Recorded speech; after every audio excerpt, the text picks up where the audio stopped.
I think we're kind of coming up to the end, and I think one of the things that we want to impart on our show here is the purpose to educate, to inform, and to entertain, and that's what we're hoping to do. Exactly, and we'll end on one of my favorite quotes, and I use this a lot.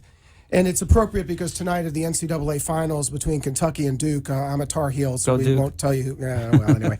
But I'm going to quote someone from NC State, the late, great Jim Valvano. And what he said when he was receiving the ESPY Award many years ago before he passed away, untimely death from cancer, was you should do 3 things every day. You should laugh every day. And hopefully you laugh at least once a day. You should be brought to tears at least once a day, because it's healthy to cry, a good cry. And you should engage in deep thought at least once a day. And when you engage in deep thought, you become a better person. If you can do all 3 of those in one day, you've had a really good day. And our goal will be to at least accomplish 1, 2, or maybe all 3 of those in our 30 minutes with you. But exactly, and that's really the consultative role, as we call it, is the role. Sorry. That's great. Well, I promise. I'm sorry. The laughter is because I promised my daughter that I was going to send her a little shout out. I couldn't really do it, so I held up a sign that said, "Hi, Sophie, love Dad," and then I put, "What's up, Alec, love Dad." You could tell we don't rehearse this show because I had no idea that was coming. Some things need to be more natural. That was funny. Now I've got a Samantha, Daddy loves you. I just didn't draw something nice with a heart on it for you. 2 minutes left. And I think in the last 2 minutes, I'll give you a whole minute to summarize. A whole minute? Wow. Summarize the show. Well, we started out. No, I'm going to go backwards. We finished off with, prior to tobacco, talking about soccer balls, and prior to that, talking about something with no balls. And that will be my concept where we go from Bruce Jenner to soccer. It's the only transition I can think of since that's quite a lot to juggle. I mean, I gotta tell you, we can keep going. And with you this. told me, and I'll give you my 10 more seconds, that he's now receiving the Arthur Ashe ESPY Award for courage. I mean, to me, the Look definition into the camera of courage, and tell us what you the think. definition of courage is someone who has a lot of balls. Okay. So, on that note, let's pull up the picture. Please Right. rescue us from that. Neil, I'm going to put you out of your misery. Okay. So this one, it's kind of hard to look at, but it's from the London Underground. And apparently on the subway system in London, they have sayings and these quotes all randomly placed throughout. And this was from JFK. It said, "A man may die, nations may rise and fall, but an idea lives on." John F. Kennedy, London Underground. Go figure. Tune in again next week to Attorney Confidential with Gus and Neil. We'll have a lot more substantive stuff. Good evening. Talk about more balls. Number 2 on the list, actually, this one is a slide. So for those of you who are actually watching us online, hello, we have a slide coming up, slide 1, hopefully. Gus is our resident artist, so if you like the slide, I helped him with it. If you don't like the slide, he did it by himself. Okay, this is slide number 1.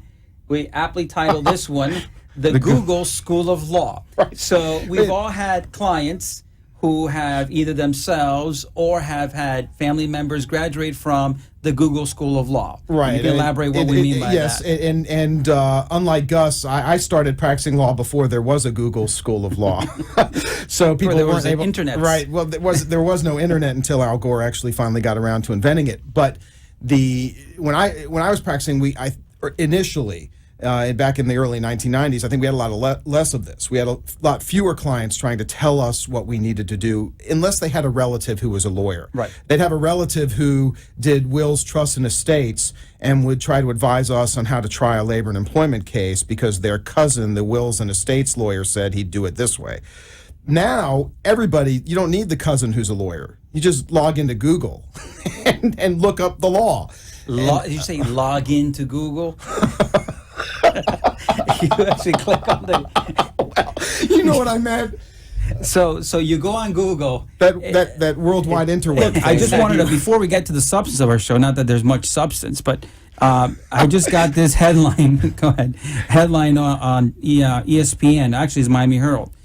The NFL suspended Super Bowl MVP Tom Brady for the first 4 games on Monday, and has fined the Patriots $1 million. Wow. For Deflategate. But this is the most, that to me was the most interesting part of that story. The 2 equipment managers who were involved in the so-called the deflators have been suspended indefinitely. I mean, come on, really? Really? Brady 4 games. You're gonna penalize the guys that God knows what little they probably make as equipment managers, and let Brady get away with that? Yeah, indefinitely. What are they going to revisit in 6 months and see? I mean, get replacement equipment managers. Look, I'm a long-suffering Dolphin fan, so I can rejoice a little bit in New England having some struggles, but that's just ridiculous. And suspending Brady just for 4 games. That is sad. He should be suspended for life, as far as I'm concerned. Right. Tom Brady, if you're looking at me, I know you're one of our listeners and viewers. Well, I mean, if he had a role in it, I mean, you got to penalize who had the role. I mean, it's just a classic example of just not punishing the people who should be punished and blaming. It's not whether, a lawyer, a friend of mine that taught me how to try cases many, many years ago, once said to me, it's not whether you win or lose, it's how you place the blame. A lawyer starts his day at 9 a.m. by defending a deposition in Fort Lauderdale. The deposition begins in Mandarin Chinese with a translator, and he is there from 9 a.m. until 5:15 p.m. in downtown Fort Lauderdale, when he then has to hop in his car and race to Boca Raton because he co-hosts a radio talk show. You might guess who I'm talking about. Well, that lawyer, while racing to Boca Raton, gets on the phone with his wife and says, honey, I start each show with a lawyer joke, and I haven't thought of one for tonight. Do you know a good lawyer joke? And my wife says on the phone, yes, I married one. Welcome to Attorney Confidential with Gus and Neil. My name's Neil Kotze. And I'm Gus Bravo. That's good. Congrats, Claire. That is the best joke. The best joke, self-deprecating humor. I had to open. I said to her, you know what, hon, I'm going to open with that. Yeah, that is absolutely the best joke we've had so far in our show, by far. Is this sexual harassment? Oh, boy. In the bathroom at my if office. You ask the question. In the bathroom at my office, the supervisor made an engraved sign out of aluminum that reads, attention, would all you gentlemen with short, you fill in the blank, please slide closer to the urinal. After many requests, he refused to take down the sign, and now it has created a hostel, spelled H-O-S-T-E-L. Which is not so negative. Shows the education level of the questioner. Hostel would be, staying at a youth hostel and somewhere. But anyway, it creates a hostile work environment. I even have pictures of the sign, should I seek legal counsel? And he just gave himself away. I mean, yeah, the problem with that is if you feel the need to sue, then you're kind of revealing that you might be one of the people offended by this sign. So that might be a giveaway that you don't want to give away. Did you get any humorous responses there? What's funny about this one is some lawyers actually responded, there might be more context to the story you're not mentioning, so you should seek a free evaluation with a labor and employment lawyer. Well, I'm not sure I would want to evaluate that particular case, right? Exactly. I mean, what type of evaluation are you talking about there?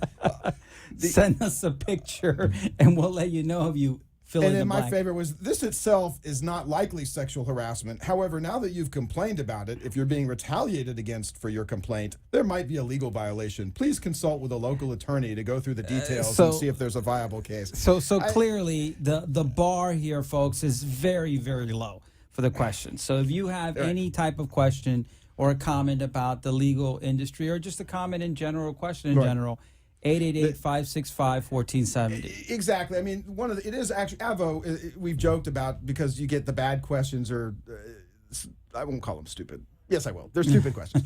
But you get those questions, but they are very, very legitimate, and we could go through and identify several good questions that, like I said, Gus and I answer, several lawyers. It's a good medium for people to pose questions, and I understand sometimes people don't want to air out their dirty laundry or have some type of thing that may be embarrassing. For instance, how far you have to stand from a urinal, I guess. The Supreme Court just issued an interesting opinion, and I think I'll pronounce this correctly in these. Now, that's not a Wikipedia printout. I pulled the Supreme Court opinion. Yes, I Now, noticed. this is actually the Supreme Court syllabus, which is when the Supreme Court issues an opinion, they summarize it for people that don't feel like reading the It's 110-page the Idiot's Guide to the Supreme Court opinion, right? It's Supreme Court for Dummies, yes. But it's an interesting case in light of all that's been going on with this administration and their relationship with Israel. Oh, easy now. I'm sorry, a slight plug for my political views. But about a year ago, a young lad, 12 years old, his parents sued. I'm sorry, did you just say lad? Lad, yes. I was like, Is he Irish? Well, that's true. I don't know. I don't know if there are many Irish Jews, so probably not. Young gentleman, 12 years old, just pre-bar mitzvah age, was born in Jerusalem and wanted to put on his passport that he was born in Israel. And apparently the United States State Department, the executive branch, does not recognize Jerusalem as being part of Israel. They recognize other cities, but Jerusalem, they because the territory is in dispute. Right. Congress, however, in 2002 passed a statute actually that says if you're born in Jerusalem, you can have your passport stamped born in Israel. And when the gentleman and his family went to get their passport stamped because he wanted it to say he was born in Israel, the young lad, the State Department refused to do it. And they chose this case as the one to bring up. This poor 12-year-old kid, he wanted his, at the time, I guess he was 10 or whatever. But the interesting issue is it was a standard debate between the executive branch of government and the legislative branch. It was all a separation of powers decision by the Supreme Court that the executive branch controls through the State Department what countries we're going to recognize and what countries we're not going to recognize. And they declared the statute of 2002 unconstitutional. And it's actually a very interesting read. It's a 90-page opinion. I wouldn't recommend it to a non-lawyer, but if you feel like you're having trouble sleeping at night, I would say that the 3 pages of stereo instructions you could read in lieu of sleep might be better. No, I'm sorry. But it's an interesting stereo analysis. Instructions. You just completely age yourself. You're going to tell me the 8-track manual, right? And it comes with that little thing that says "Do not eat," which I've never understood because who opens a stereo thinking there might be a pack of chiclets in there to eat? I mean, why do you need to say "do not eat" on the little protective gel? But that's a separate issue. Stereo instructions. You're gonna have to explain to your daughter what a stereo is. Do they not call them stereos anymore? No, they're not even close.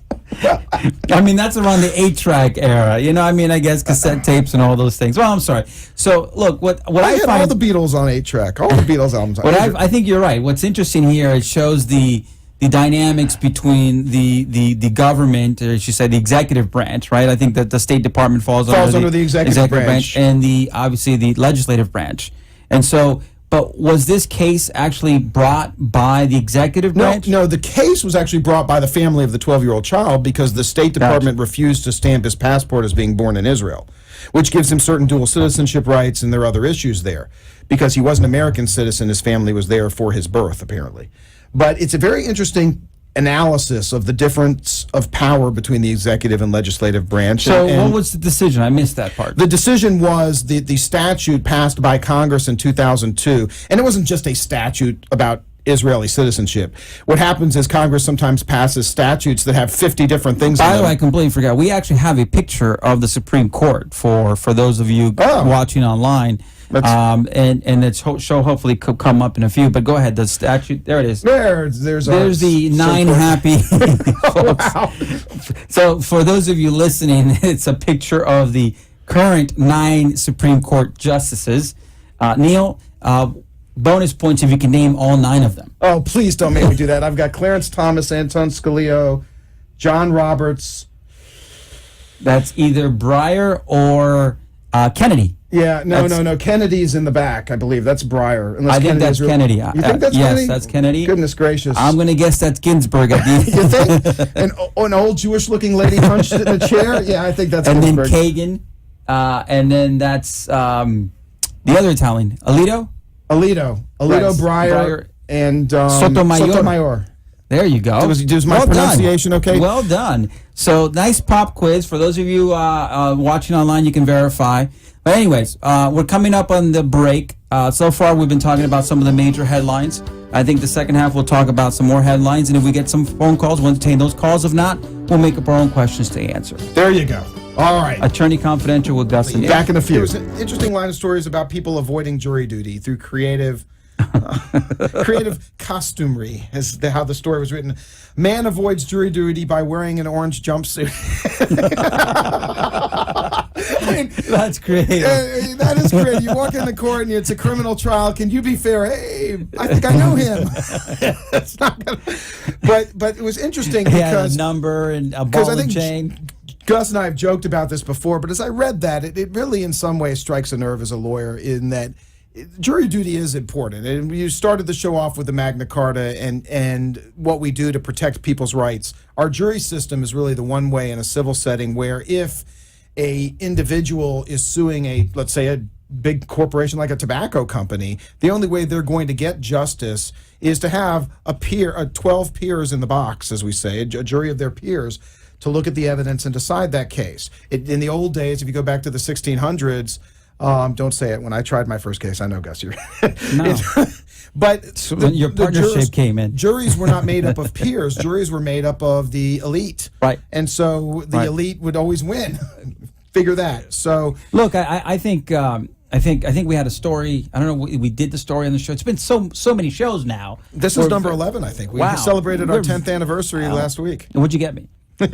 Anyways, so veteran 30-minute free consultation and a koozie. No, I want the koozie. I want the koozie. So I remember we talked about this. Judge Roberts, Chief Justice Roberts, showed up for jury duty one day. That's right. We did talk about that. Okay, and look, it's we all as lawyers we appreciate when we have a very qualified jury because at the end of the day you want to prevail with what your argument. Right. You don't want to prevail on any trickery or any deception. Although some of my criminal defense brethren attorneys would disagree with me, but as civil lawyers we want the most qualified jury there. Say it again. The sign behind the judge in every courthouse we try case says, "We who labor here seek only the truth." And during jury selections, I've referred to myself as a truth seeker because that really is what, in all reality, that's what our job is to seek the truth and have the jury hear what we believe to be the truth. Now, And look, I would recommend anyone to actually sit through the exercise. I know it's a pain, especially in Broward. You have to in Palm Beach and Dade. Obviously, you got to show up there early. No one wants to do it, but inevitably, all friends and families have gone through the process. Once they go through it, they say, you know what, it wasn't that bad. Actually, I learned a lot. Whenever someone, how many times have you gotten the call, Gus? I get calls all the time from people. How do I get out of jury duty? And my first response is why.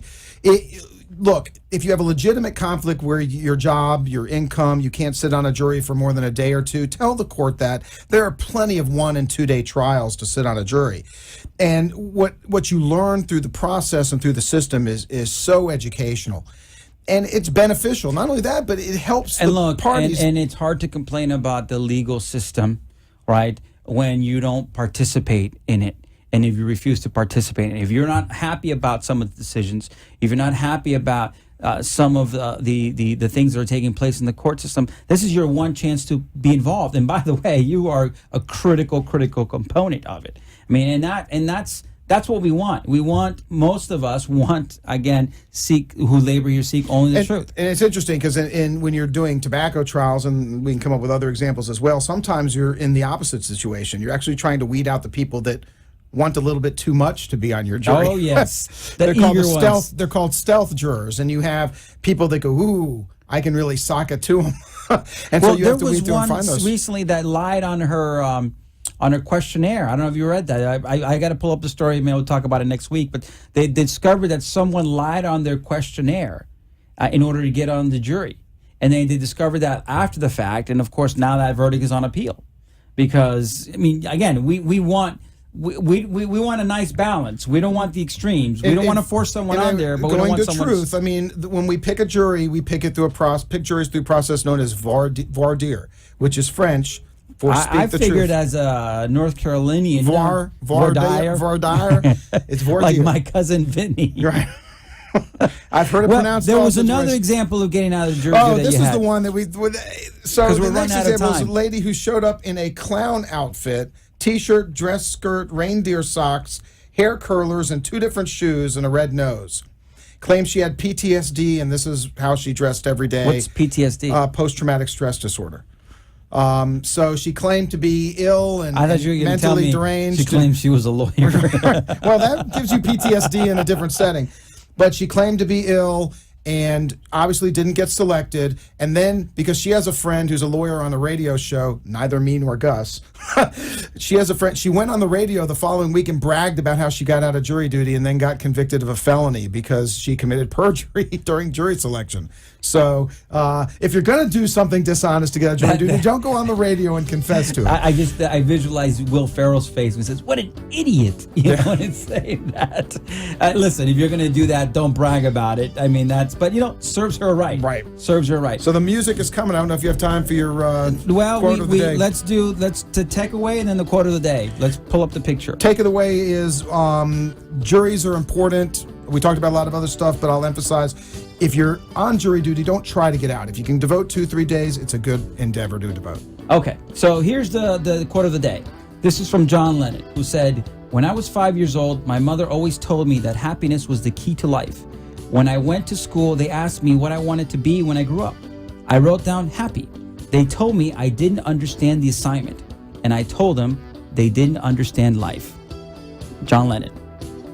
Thank you again for tuning in to Attorney Confidential with Gus and Neil. Dave, don't forget to ask for your koozie. All right. Very important. Thanks, Dave. Look forward to talking to you again. Good night.